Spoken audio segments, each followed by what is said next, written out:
The bartender has joined us. Alex Barth, we were just talking about your article over on 985thesportshub.com where you laid out the situations, all positive things. If you were like 3 or 4 more minutes late, it would have been very negative going to the second segment. Understandable. But you laid out 3 different situations in terms of the draft, because I do think it's interesting when you talk about what you would have to potentially give up for DK Metcalf here. The number 4 overall pick, obviously not a great fit when we talk about a trade for DK. No, you're not giving that up, on at least not on its own. But you bring up the Vikings and what they were able to do in terms of gaining an extra first-round pick last year and packaging up some later picks. You talk about potentially trading back if you're the New England Patriots and a pick swap. So if you're the front office, there are ways, multiple ways here, to get creative and turn a situation that doesn't feel like it's a great fit in terms of the capital that you currently have into one that does actually make sense. Yeah, absolutely. Like, if you've heard me kind of talk about this offseason the last few weeks, you've heard me use the term flexibility. And this is exactly what I'm talking about, right? They on paper, and there was, I'm blanking on his name, there was a writer from Seattle who put out there that, a trade that might work is the 23rd pick from the Packers plus one of their young receivers. Obviously, the Patriots don't really have the equivalent of either of those things right now, unless the Seahawks are high on Pop Douglas. And if I'm repeating what you talked about earlier, stop me. But, can you get to a high 20s draft pick? Absolutely. Young receiver maybe doesn't answer the question, but this is a team without a direction at quarterback, long-term direction at quarterback. I think that's part of the reason they're making these moves. Is Joe Milton somebody that, he's not a young receiver, but he's a young player at a premium position that you can maybe invest stealing, in. By the way, the callers' takes that are about to come up over the next 3 hours when we talk about Joe Milton being flipped here for DK Metcalf. Because we're going to get some of those. We're going to get some of those calls. All right, so don't steal the thunder. Quarterback and Joe Milton is awesome. I've been generally against trading Joe Milton unless somebody blows you away. If the Seahawks call it off for DK Metcalf, we can put that in the blows you away category. I'm perfectly comfortable with that. They should probably throw in something else since it's going to be the future of their franchise. It's going to happen now that you brought that up, Barth. Way to go. They got to get on this. They got to get on this, Barth. DK Metcalf's available. They could make a deal. They have good draft capital. What's their excuse not to? I don't know that there is one. They don't have one. They don't have one. If he won't sign a long-term extension, I guess, would be the one thing. You're not giving that all up to get DK Metcalf for a year. True. But there's no excuse. They should have the biggest offer in front of him on the table, right? Right. So if he turns down the most money, at that point, what can you do? But they have it in their power to make it very difficult for him to say no and for the Seahawks to say no. Do you think they're going to be in? Do you think this feels like their type of player? This to me feels like the deal that's going to get done. I don't think there's an excuse right now not to, and we talk about them desperately needing a number 1 receiver. Yes. To be able to do this through trade, this is the way you're going to acquire them. I'm sorry. This is it right here. Well, also, what do you mean by in, right? They were in on Ayuk. They were in on Ridley. They were in on DeAndre Hopkins a couple years ago. Different coach. Okay. Different coach and different situation, by the way. You have a young quarterback you can sell to these guys versus saying, hey, come play with Jacoby Brissett. It's going to be great. And if Elliott's not the guy that's fully running the show anymore, as we heard the other day, Andrew Callahan saying at best he's third. Well, it's not the same guy who's chasing receivers through free agency or a trade like they were a year ago. True. So maybe the philosophy has changed a little bit. And they're, as a team, not into the high-priced, massive contract wide receiver. Maybe they're not. I know we've heard about T. Higgins and how they'd get aggressive on T. Higgins. I'm just curious if it applies to everybody or if T. Higgins fits a certain style and category for them that they feel, well, that's a really good fit for our offense, so that guy would be in on. But DK, we'll pass. I think Metcalf's a fit for their offense. He's definitely a fit with Drake May, stylistically. Yes. So, which is not a fit with Josh McDaniels, stylistically. I'm telling you right now, again, as the biggest Josh McDaniels defender here at the station, if DK Metcalf can't fit into the offense, then we've made a terrible mistake in terms of making this the offense for the New England Patriots. Also, just to get into the ask, a second-round pick for DK Metcalf, is that a possibility? Colin Cowherd thinks it is. At what point do you just say, well, this is now stupid and you're not going to get that? and the team walks away because they just don't want to deal with it, which I think is a mistake, but we'll talk more about that. DK Metcalf, the possibility. Also, with free agency on its way, what is the number one thing that Alex Barth wants to see this team do? What's the thing that you think will be the best possible move for them in free agency? That's right. The bartender Saddle is up. here. Yep. That's right. The drinks are about to be served. Second rounder for DK, which would be in line with what the Patriots were offering up for Ayuk last summer. There was a second rounder in that deal. Stephon Diggs moved for a second rounder going back to last year, so it aligns with other receiver trades. A second rounder. You saw Deebo Samuel recently go for a 5th round pick. That's the guy that has in 1,000 yards in, I think, 3 years. And everybody's saying he's fat. That's what they're saying. I don't think they're going to say that about DK Metcalf. They're not going to say that about the very chiseled DK Metcalf, who has muscles on top of muscles. So a second round pick does seem pretty reasonable, right? That first and a third. You're not getting the first and a third, Seattle. Tough bleep. They're not getting that. But a second rounder seems to be the spot. What if the Patriots like their second rounder too much? They should. Right? And when they were offering up the second rounder for Brandon Ayuk, they thought it was going to be a halfway decent pick. They were, we're going to be in the middle of the pack. No, you're not. It's a terrible pick. It's a terrible year, and it's a good pick as a result, is what I mean. So I hope they're not in love with their position in each round, thinking, well, we have a high 2, so we shouldn't have to give up a 2 if they get into that conversation. Their advantage is they've got a good 2. I don't think anyone's giving up a 1.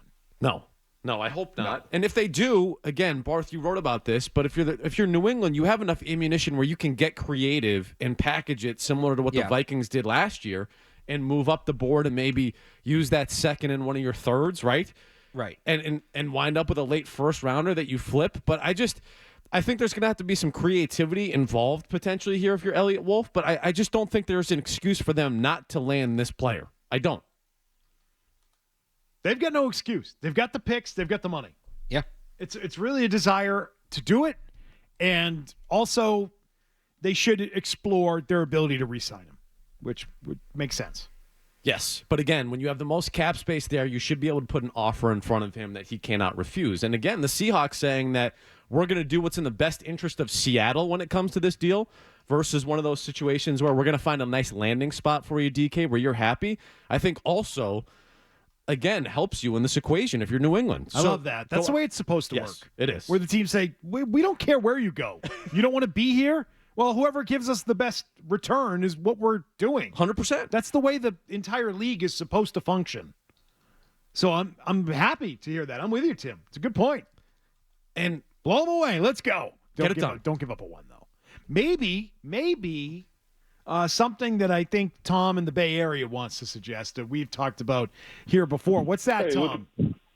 Yeah, they're picking at 18 and we're picking at 4. I think if you'd offer them that pick swap and then maybe throw in that Judon third-round pick, that could get the deal done, and we're still picking in the first round. Okay. All right, Tom, I like your idea. Swap picks in the first round and then throw in a third. Where does that go down on the trade value? Or How does that work, Barth? It's tough with the trade chart because it's a player, right? But if that's something the Patriots are comfortable with, especially in a weaker draft, like that could be a way to get there. But wait, you can tell us, though, on the trade chart, what it costs to go from 18 to 4, right? Yeah, it is. What's that come out to?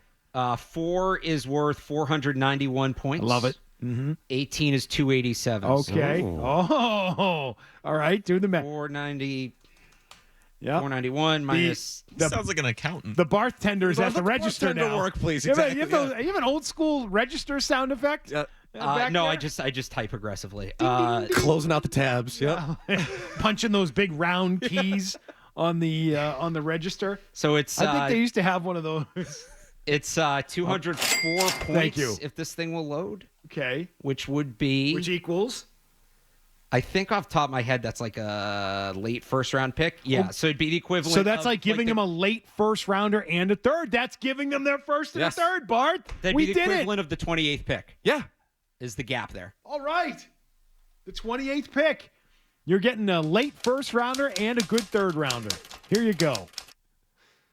There you go. Yeah, no, I think that's a creative way to get it done. Yeah. There's that. To me, it's that. Or if you need, let's say, one of those teams above you in the second or in the late first, maybe one of those contenders, right? Like the Bills. I don't know how they'd make it work financially, but the Bills, right, offer a first-round pick. You trade 38 and one of your thirds, and you move up above them. And now you're like giving up a first, but you're not really giving up a first to get him. You're essentially moving a second. All right. I told you I was going to ask you, what's the thing you want to see this team do more than anything else when free agency opens?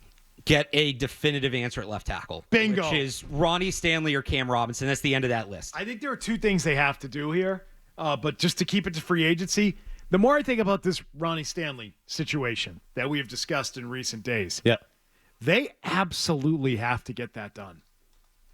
Yeah. It opens up the rest of the offseason so much more. It fixes a lot for them to get that done. 4 and 100 is what Mike Reese suggested yesterday. Are you on board with that? Yeah, I have no issue with that at all. Yeah. 0. Again, it's a position of need. And when you look at the draft and the 4th overall pick and everything, we've talked about Will Campbell extensively now. We're talking about who's the right tackle. I can't pronounce the name yet, Barth. Armand Membu. Not a left tackle. Right tackle. This just opens up so many options for you moving forward. If you can solve one of your huge issues through free agency and just throwing a bag of cash at it and then feeling really good about that position moving forward, again, to your point, that what a way to start sort of the free agent period and your offseason, to be totally honest with you.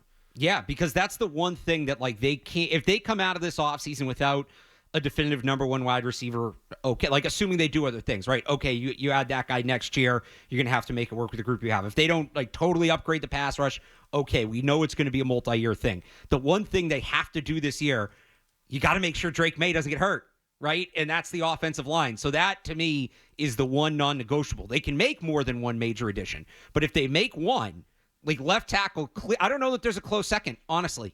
Left tackle's at the top of that list for me. Clearly at the top of that list for me. It might take more than $25 million a year, by the way, in that deal to get it done.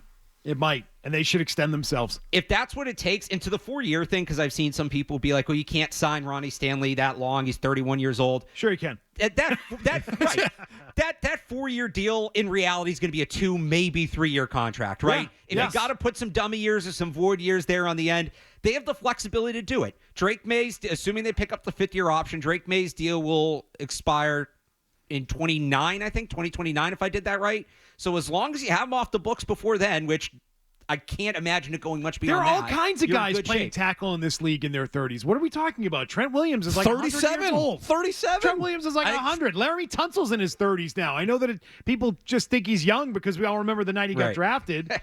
Smoke him if you got him.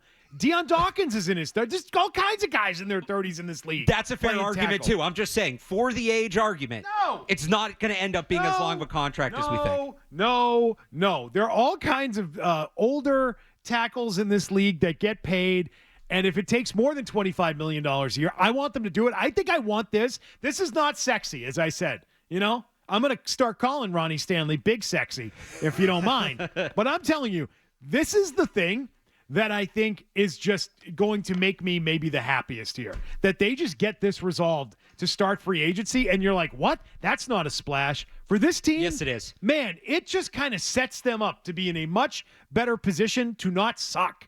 And so I'm going to be so happy if they can pull this off and sign this guy. A left tackle.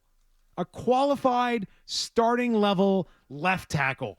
Is it going to be an overpay? You betcha. It is. And they should do it. Let me ask you this. If he goes back to Baltimore, would you feel, to a lesser extent, but essentially the same way about Cam Robinson?